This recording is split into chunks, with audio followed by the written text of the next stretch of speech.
o pagpasakit ni San Juan nga magbubunyag. Nahibalo kita nga si San Juan gipili sa Dios, giplano nga ang iyang pagpili sa Dios nga mahimo siyang forerunner ni Kristo. Siya ang moandam sa dalan ni Kristo nga Mesiyas aron ang mga tao mahimutang ug ang mga tao makaamgo nga diin ang Dios magatuman gayud sa iyang saad sa katawhan nga mao ang kaluwasan pinaagi sa iyang bugtong anak.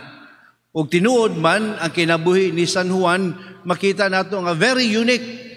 Dili siya yano lamang nga kinabuhi gikan sa pagpanamkon sa usa ka inahan nga tigulang na hangtod sa iyang pagdako nga didto siya nagtubo sa kamingawan ug sa iyang paggawas gikan sa kamingawan uban sa mensahe diin ang iyang kinabuhi. Dili gayud maingon nato nga ordinaryong kinabuhi kundi kinabuhi sa pagsaksi nga gani ang iyang gikaon dulon ug dugos ug ang iyang saput mao ang panit sa hayop.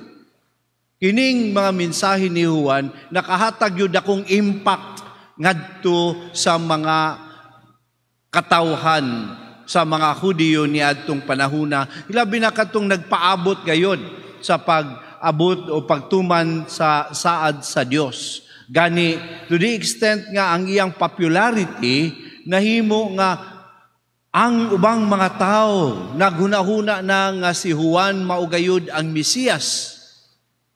Uban ni ana, mga kaigsunan, mao kini ang pagsaysay diha sa perspektibo sa mga matuuhon kang Yahweh sa una. Apan sa perspektibo sa walay pagtuo ngadto sa Dios, makita po nato nga kini gi-confirm ang existence ug ang impact ni San Juan sa usa ka historian nga Hudiyo nga si Flavius Josephus. Nga diin gisaysay niya nga gipadakop ni Herodes si Juan tungod kay popular na siya kaayo ug nahadlok si Herodes nga pinaagi kang Juan siya mutawag og usa ka dakong kagubot o revolusyon sa maong lugar kay tungod daghan na kaayo ang nagatuo kaniya. Mao kana ang perspective sa history sa pag-ila kang Juan nga diin si Herodes gayod ang nagpadakop ug nagpapatay kaniya. Uban niya na mga igsuon nining atong ebanghelyo karon nakita nato o nadungog nato gikan sa basahon ni San Marcos nga ang detalye kaayo nga pagsaysay sa kamatayon ni Juan. Diha kang San Lucas o kang San Mateo, dili ing ani ka detalye ang pagkasaysay.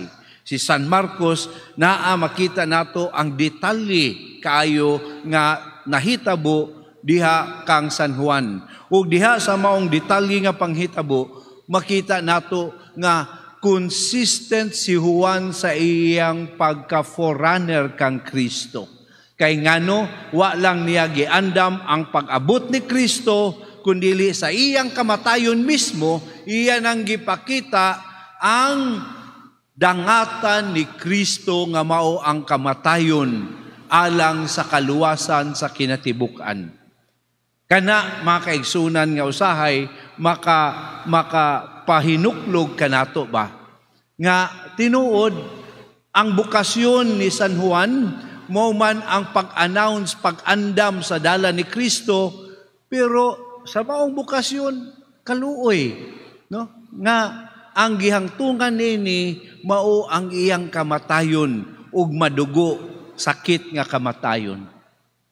Mingon bata nga murag ni sobra ang gihimo ni Juan diha sa bukasyon nga gihatag sa Dios o gipili o gitagana sa Dios Amahan diya kaniya. Mga kaigsunan, si Juan nagpadayag nga consistent kaayo siya sa pagtuman sa Ginoo gikan sa iyang pagkahimugso hangtod sa pagkamatay. Mao na nga una natong lesson o pamalandungan di ay kung maghisgot ag bukasyon, dili lang kana siya hisgutan na unsa akong buhaton.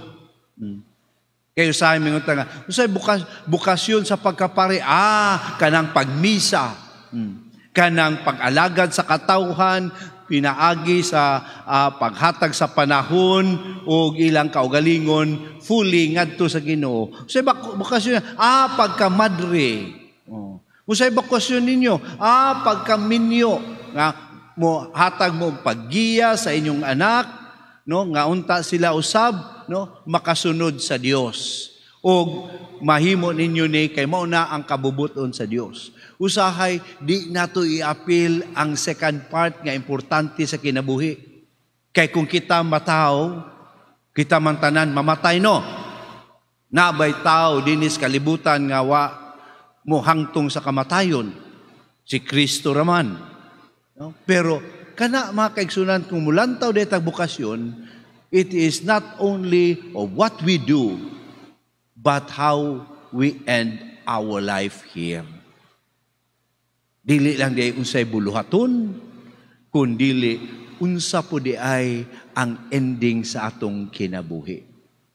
Mao ra mingon ta nga consistent si San Juan sa iyang bukasyon, kay wala lang sa iyang pagkatao o sa iyang misyon sa pag-andam sa dalan sa Dios, kundili hangtod pagani sa pag-witness kang Kristo pinaagi sa iyang kamatayon. Mao na mga igsuon nga atong lantawon. Kay usa ka adlaw nakahimamat ko og usa ka tigulang na nga magtiayon, unya iyang anak mga professional na, niya isa niya ka anak pod na madre, ug miingon siya nga, Father, salamat sa Dios kay nahumana ang among misyon.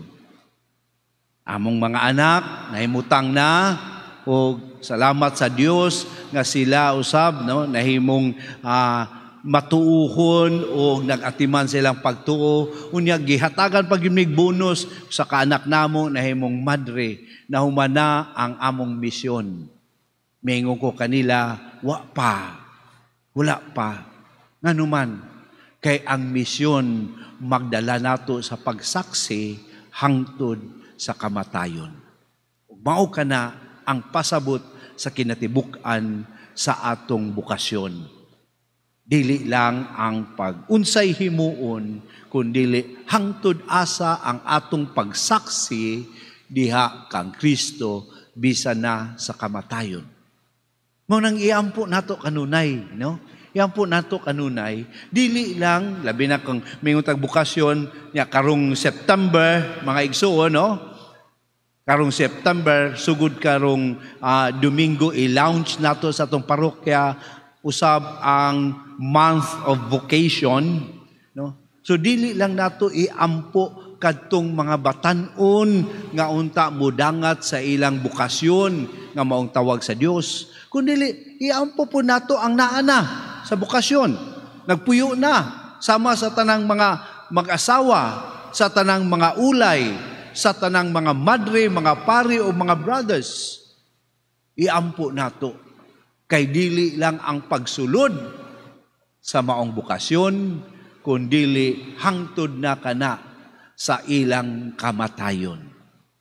Mao nga unta kining atong kapistahan karon sa paghinumdum nato sa pagpasakit ni San Juan, makadasig ka nato nga mulahutay kita unta sa bukasyon nga mao ang tawag sa Ginoo kanato, bisan pa og naay kasakitan, bisan pa og naay kamatayon o maantusong kamatayon sama sa atong nadungog sa kinabuhi ni San Juan.